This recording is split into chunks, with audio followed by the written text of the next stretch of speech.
So do we have a topic yet? No, we don't Nope. have a topic yet. You know, by what standard? Oh, yeah. Okay, I can already imagine now. By what standard? I can only imagine what it will be like. If I had to guess, wait, by what standard? I guess It's like the world versus yeah. Christ. That's kind of what I'm thinking. It's all well, here's like the world standard. Here's God's standard. It's like the solid ground versus the Yeah. sand. So it's very similar to foundations. Yeah. It's almost like God's trying to tell people something. Mm-hmm. That's crazy. But who? You and me. That's right. I think there is a lot of truth in that. Even in stuff that I volunteer at, I feel like I get a lot out of it. Like even the material, not just like I enjoy getting to share with the kids, but like, I mean, both of the cross camps that I've been at as a leader, I feel like I've gotten a lot out of Oh, yeah. just the material straight up. And the stuff that we've been going through on Wednesday nights is stuff that's applicable to my life right now. Because Yeah. I'm having to make decisions about what the near future is going to look like. Yeah. Yeah. I definitely feel like at camp, it's like I got a lot out of camp whenever I was in student ministry. But I feel like I don't know. I don't want to say it resonates more now, but I feel like I'm more focused now that I'm older because whenever you're in youth back then, it's like it's just one thing after another, just constantly just being taught, except for like free time or lunch. But now I feel like I'm the one like leading, and then that one moment within that one day, it's like I get to learn, if that makes sense. Yeah. And as a leader, you kind of have to be more focused in order to lead well. Oh So, yeah. Yeah, I mean,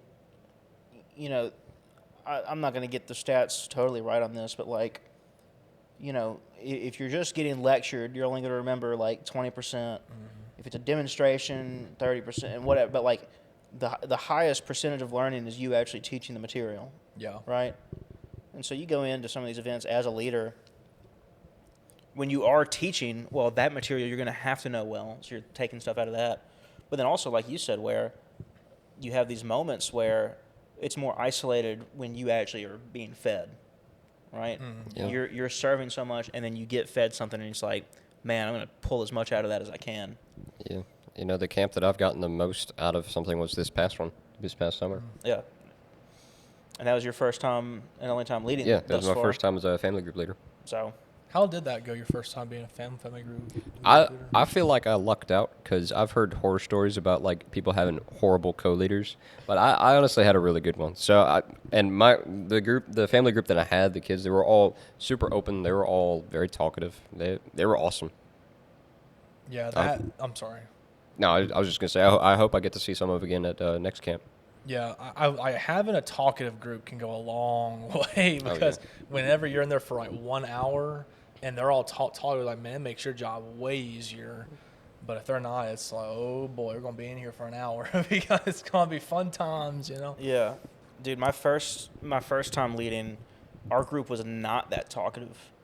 But me and my co-leader were totally comfortable with awkward silence. And eventually that did get them to open up, which was good. Now, this past year, I had a more talkative group. Like, my brother was in that group. And so, like, if I needed to get somebody to answer, I'm like, hey, man, it's your turn. But Yeah. the only thing that's maybe not so good about having a super talkative group is there's always, like, a couple that just, like, never say anything. Yeah. And it's because, like, the whole group is being talkative, and I hate to, like, say, like, hey, y'all shut up and let these other two answer and then single them out, but... Well, there's a way that you go about it, right? You don't just be like, all right, everybody focus in on this one person. You kind of just wait until the right moment and be like, so and so, what do you think about this? Yeah. Yeah. Usually, if it's like one person, I'll kind of do what Josh did, where I'll let if we're on a question and like everyone speak, I'll say, hey, well, what do you think? I'll do that. But now if there's like a whole group who doesn't answer, now I probably wouldn't do it in that context of like kids I don't know. But whenever we're up here, and I do this a lot with our high schoolers, but I'll be like, all right, everybody except for these people, I need an answer. Yeah. I'll say, So it makes it easier because cause there's like a group there. Yeah. So it's not just one person I'm calling out. And one thing I did at camp, for the ones who weren't answered as much, like when we got to kind of like the big questions, right? I'd always try to be like, hey, for this one, I think really everybody has an answer here.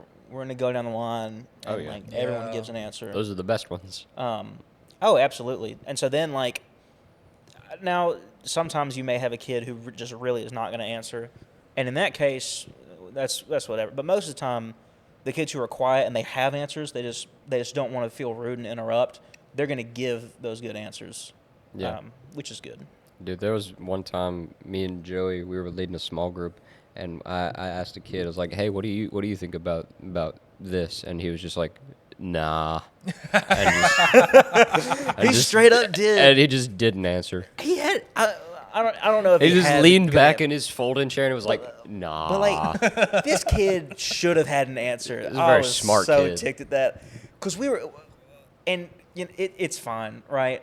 But like, we were in a pretty reverent moment, and I was like, I know he's probably got something cooking up there, but he's nah.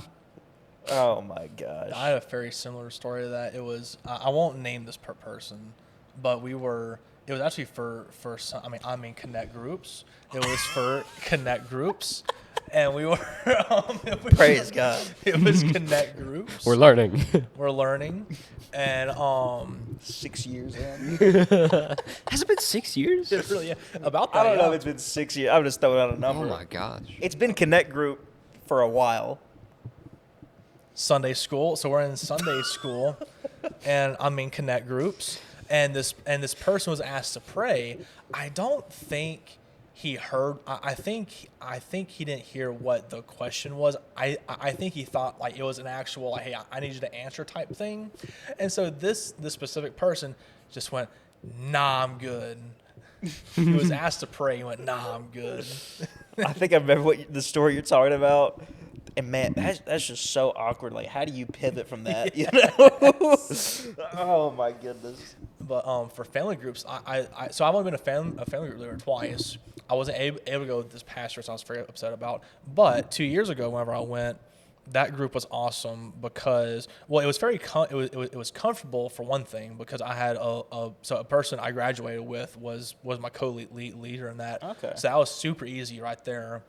And then the actual group of the kids, every person spoke. Like there wasn't a single time. Wow. Yeah, like literally every person spoke, and everyone spoke consistently too. And so it was like the easiest group ever. And they were all talkative and like not really shy. Yeah, that's really good. Dude, No, I'm- Were you about to say something, Josh? No. What's happening over here? What's happening? No, like I I'm said. letting Joey happen right now. Huh? He asked what was happening. I said I'm letting Joey happen right now. Okay. Thank you, Josh. You're welcome. Let them cook. No, like I said, like my first group that I led at camp, my first family group, they were really quiet the first few days. But we just let them sit in that silence, and they eventually did open up, and I think that was good. That's all I had. I know it sounded like I had more. No, it's all good. I don't know. I feel like I've gotten more comfortable with like the awkward silence sometimes, but I don't know if it's better to sometimes like embrace the awkward silence and let it sit, or if it's better to like try and navigate it to get them to open up more. Because I've heard both sides of it. I've heard people who are just like, yeah, you just got to let them sit in the suffering of just a silent room. But I don't know. I feel like it might. What are your opinions on it? I think you really have to judge the room, especially like for us. If we're doing a small group here with our kids, we have a pretty good scale of like they understand the question and they just need to sit with it for a minute. Yeah. Or they're maybe a little embarrassed or they don't want to speak up first, versus they don't understand the question. Yeah. And so I'm perfectly cool with awkward silence if it's the first case where like they're gonna speak, they just need a little bit. But I don't think there's anything wrong with like opening up the question and like answering it yourself for a question that has multiple answers, right? Yeah. If it's like, you know, how can we be better about this aspect of our life with God? And like they just don't have anything, Well, get it started for them, right? Yeah. Because a lot of times they have the answer, and they might eventually give it to you. But if they're just not saying anything, open it up. Be like, well, accountability is a huge thing that could help us in this aspect, right? And then someone else is going to be like, oh, that reminds me of this experience or whatever, and they'll kind of get the ball rolling. Yeah. I'm sorry. No, you're good. I just said yeah. Yeah, I've always leaned towards both of like whenever I ask the question, I'm gonna let it be silent for a little bit to give because I know it's like I'm still not the most talkative person whenever I'm in whenever someone asks me a question within that type of setting, I'm not the most talkative either. I'm gonna let the talkative person talk first. Yeah. But but like I want to say something, but I just don't because I'm gonna let someone else talk, But sometimes the other person is done trying to answer, and so it's just boom, it's that awkward silence, and so I'm like, oh shoot, well I better say something now, and so it's like I always try to give it a little bit of time of like maybe 5 or 7 seconds so to give them the opportunity to what you said to process the question and then to say it, and then if nothing is said within that little short time frame, I'll answer it myself and I'll say here's what I think. Whenever I get done, then I'll open it back up to them and say, hey, well, do y'all have anything to add to it? And if they don't say something, I may just move on to the next question, and then after that, they need to speak, and so then if it's like a more talkative person, well then I'll call them out and say, hey, what do you think? Mm-hmm. So I do a little bit of both on that. Yeah.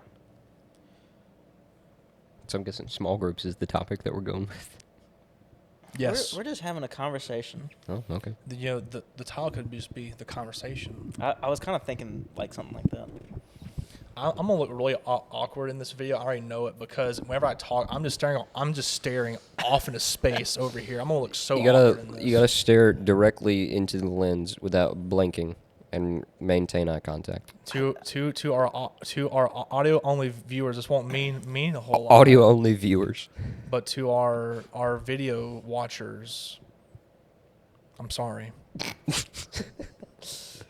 think there's also some decisions that, myself and Ware make.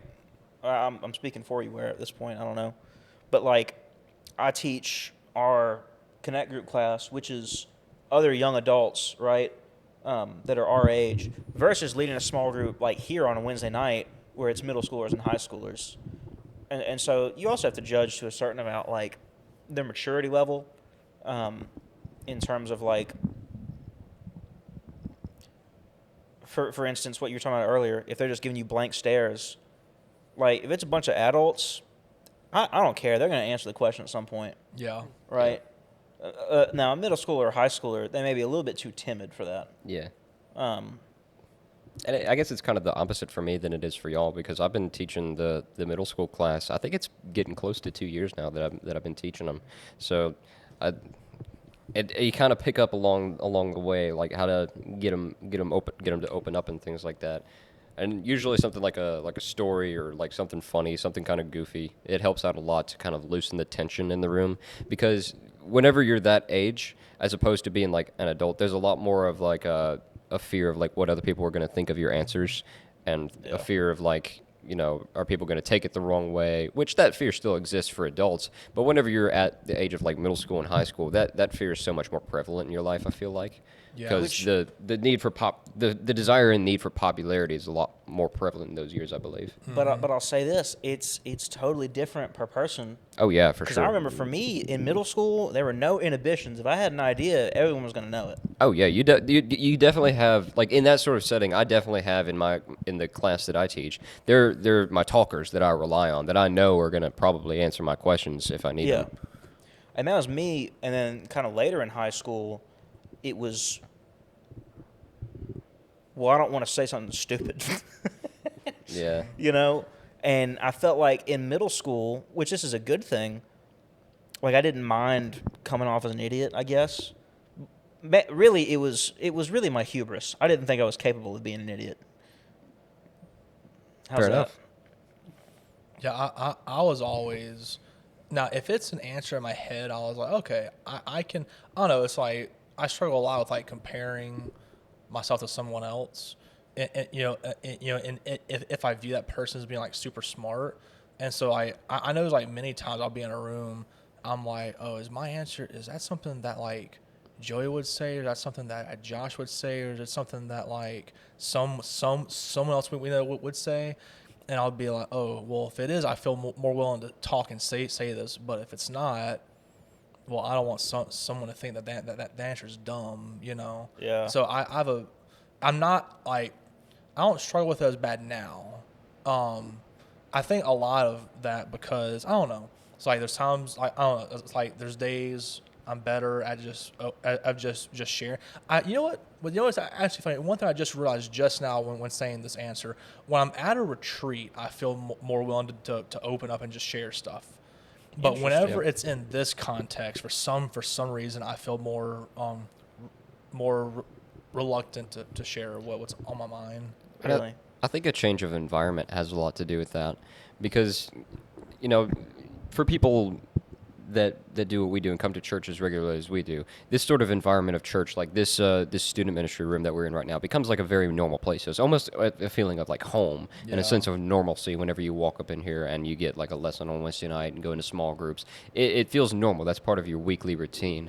Going out to like a camp somewhere and spending a weekend in a bunkhouse, it's not something that you do every week. That's a chance to get away and have a change of environment. And I think that change of environment fosters a lot more vulnerability, because I don't know. I think there's a fear of like opening up in like a normal space.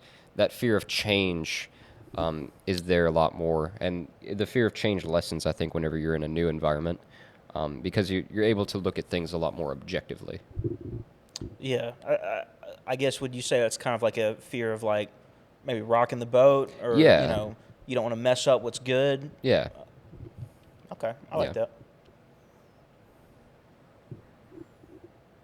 Yeah, I'm always just scared to say something dumb, you know. So, because like in my head, it's like, okay, because like I can't tell you how many times I'm like, okay, yeah, this makes sense, and I literally know stories or verses that back up what I'm saying, but yet I feel like, I don't know. It's like just say the answer, because it's a good answer, and my answer may help someone else to like see something that maybe they don't see or whatever, you know. But it's like, well, I'm not as smart as. So it's like, I don't know. It's like I need to get in my own head and say, who cares? Just say the answer. That's the thing. I always get in my head, and like I'll answer second. I don't want to answer first, but if someone else goes, maybe now I can go. Yeah. But it's like, I know someone else has a better answer, so why even try for me? And right? and to that point, I remember something that stood out to me a while ago. Back when I was in student ministry, after every retreat or so, normally our student pastor would ask like a couple of students, normally a guy and a girl, to get up on stage that Sunday morning and talk about what impacted them from the retreat. A petrifying request. Oh yes, Yeah. I never got every retreat. I was like, don't come ask me, don't come ask me. Yeah, and most of the time it was honestly you and one other girl. Dude, it was me more times than it should have been. I never got asked, and I was very thankful. But there was this one retreat that we went to, and the girl got up on stage and she was talking about the thing that stood out to her the most, and the thing that she said stood out to her the most, was something that I said in like a small group setting. It was a point that I made in answer to a question, not to like toot my own horn or anything, but just to like. It makes you feel real good though, right? I mean, it did, but just to like add to your point, like you never know what kind of impact on someone else those answers will have. Yeah. When I say it makes you feel, it's like God was working through you in that moment. Yeah, you got not to transform that into, oh well, look at what I said. Yeah. But it was like, thank you God for moving through me and speaking through me in that moment. Yeah. To impact someone else. It's always an enlightening thing to kind of see like what God has done through your obedience, even though you didn't understand it at the time. Yeah. So yeah, that was cool. Yeah. Approximately, what was our last retreat a week ago? Yeah, it was a week ago. It was last weekend. Or week and a half ago, I guess. It's Wednesday. Yeah, the weekend before last. Yeah. Well, whenever our retreat was, I knew that time was coming.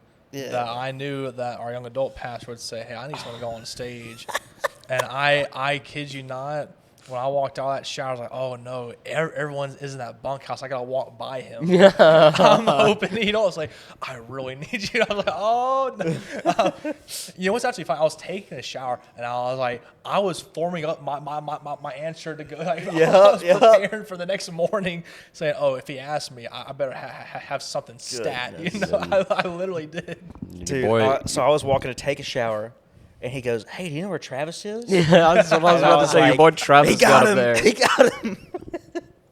And so, yeah, Travis ended up, speaking on Sunday. We make a big deal out of that. He did good though. He did, and I don't think Josh. I'm surprised you've never been up there. Have you really not?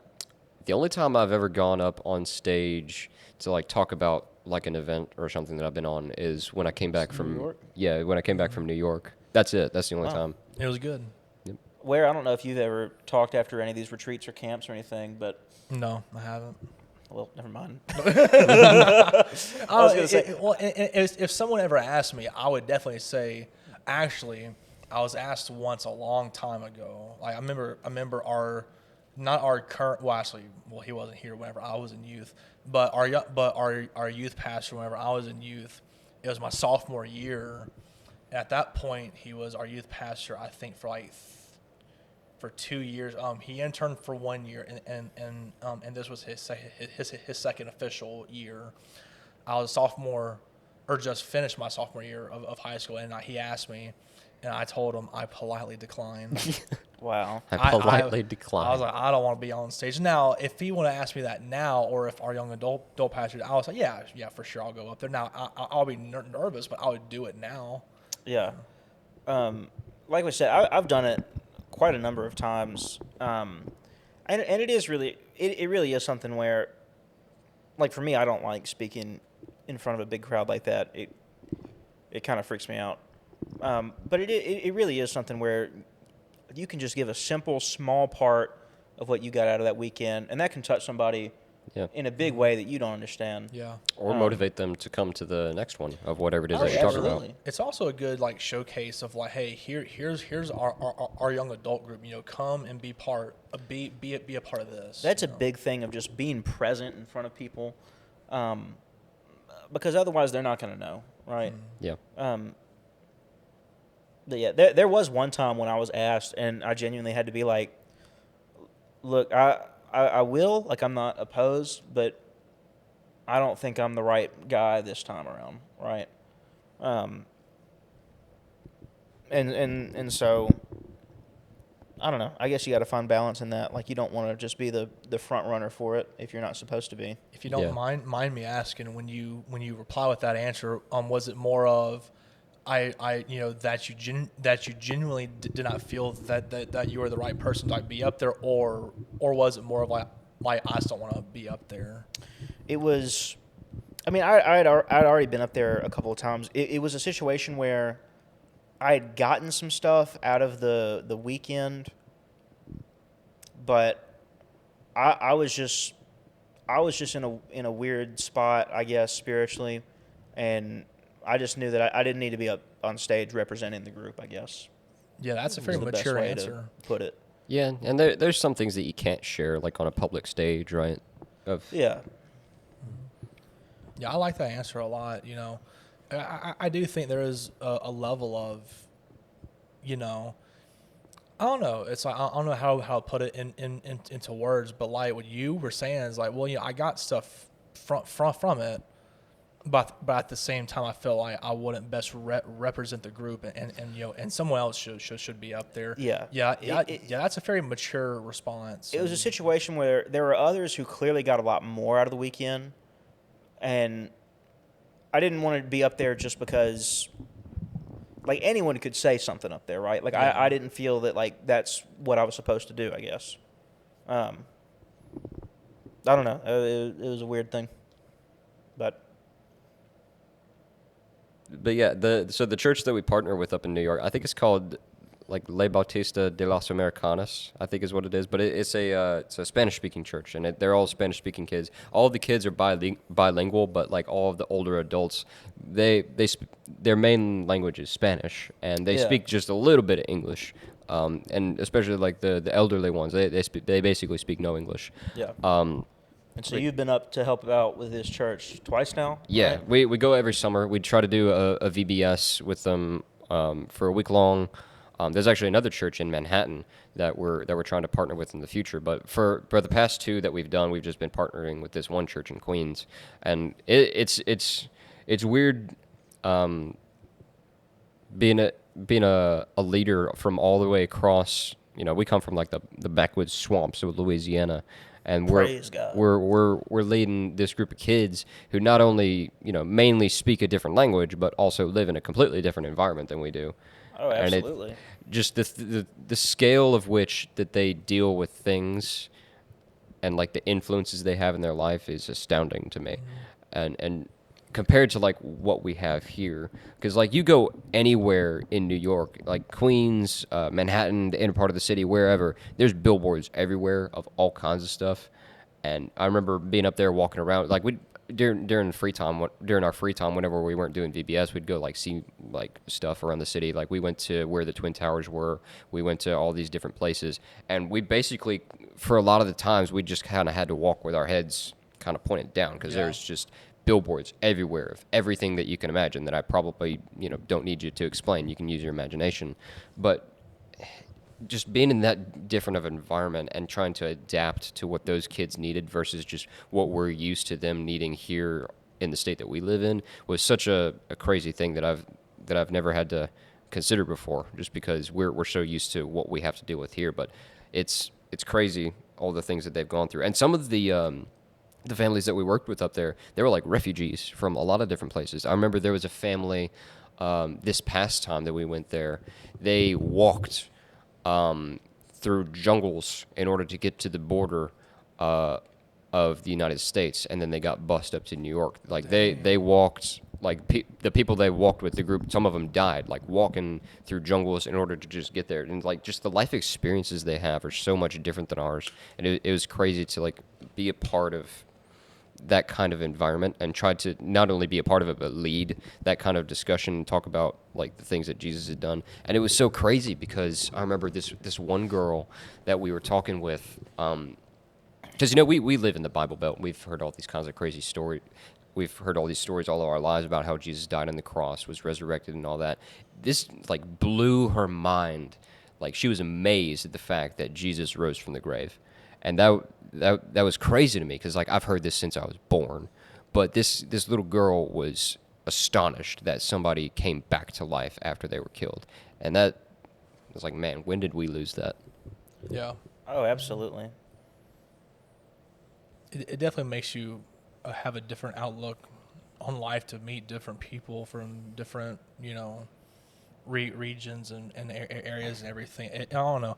But whenever I've been in those type, which I haven't had like a situation like that before, but just I don't know, being able to talk to different people who have like a different lifestyle or they just come from somewhere else. It definitely gives you a different view on life and a different view on people that I think is healthy. Because you get to understand a little bit more. Cause whenever I grew up, and it wasn't really like no one's fault, but I feel like for a long time how I grew up, it was like everything was such a vacuum. And I feel like when I got to college, or even about college or like late high school, I feel like I myself opened up to a lot more people where I was very closed off. And I said, well, I want to hang around people who think just like me, and where everything that was it was more about me, I guess. And then whenever I allow myself, I need to start talking to people who aren't just like me to just understand a little bit more. It gave me a different view on life and a different view on people too, that was very healthy for me, because I may not agree with them, but like I can totally get why they may think a certain way or may live a way, and it helps you to know how to reach people too, and like how to discuss the Bible and Christianity whenever you have that context, I guess. Yeah, I think that in the Bible, Paul talks about becoming all things to all people, right? And that's something that it is difficult to do when all you have done is surrounded yourself with people like you. Yep. And I know for ourselves, like for me, I mean, that's basically how I grew up, was just only around people like myself, right? Even on the mission trips we would go on, when we were in student ministry through, World Changers and stuff like that, it's like, Be like the we're next ministering state to people over. who are still in the Bible Belt. Yeah. Like, yeah, we're in a different state, but like they know the Bible. They and some of them, believed in it, and some of them just were less serious about it, maybe. They mostly have a general awareness of it. Yeah, because it was just that cultural Christianity type deal. Yeah. Whereas I think, particularly with the experience like you brought up, Josh, and I don't have that experience. Like, there are people in the world who just have no knowledge of Scripture, Yeah. and we have to be prepared if we're going to go and make disciples. We have to be able to put down ourselves and put down what makes us comfortable to be able to become all things to all people. Yeah. And even like at the local college that we have, a lot of the students there are Nepalese foreign exchange students. Yeah. I remember in one of my English classes, I was talking to one of this girl. We were having to like interview other students in the class to write a paper on, and I remember we were just able to sit down and just have a genuine conversation about, like, I was able to just ask her genuine conversations about Hinduism, like why do you believe what you believe? What can you explain to me the ins and out of this? And she did, and I was able to explain to her like the gospel and what I believe about Christianity. And we both walked. It was just a very genuine conversation. We both walked away from it. She doesn't. At least at the end of that conversation, she didn't accept any of the things that I presented to her, and I didn't accept anything that she presented because it was just so different. But we were just able to have that perspective of, okay, you believe this and I believe this, and it was just a perfectly calm conversation. It was awesome. Yeah, that's awesome. We don't know the full outcome of these situations, right? Yeah. Oh, yeah. But we're going to be able to plant seeds, that we don't know, how they sprout. We're called to make disciples, and discipleship is intentional training that we should have more interaction with. But there are going to be many people where we plant the seed, and then someone picks up where we left off to do the work of discipleship. Yeah, for sure. We're the sower, not the grower. Right. Yeah, that's a good way to put it. Especially with stuff like mission trips. Oh, yeah. Like, that's only for a time. That's only temporary. And that's important work, right? But you going over and being in a place for a week or two, whether that's more local or whether that's across the world, like you're setting down the groundwork for someone to then do the work of discipleship. Oh, yeah, and that's a big Right. reason why we partner with that church up there, is so that we can go and like establish a good foundation of, establish good leaders there, and we've even been talking about doing like leadership workshops in the future for the leaders that are up there right now to kind of grow what they have. And I think this past time that we went up there, they're one of the leaders up there is starting a youth program. They're going to meet like on either Tuesday nights or Thursday nights or something. So it's growing. It really is.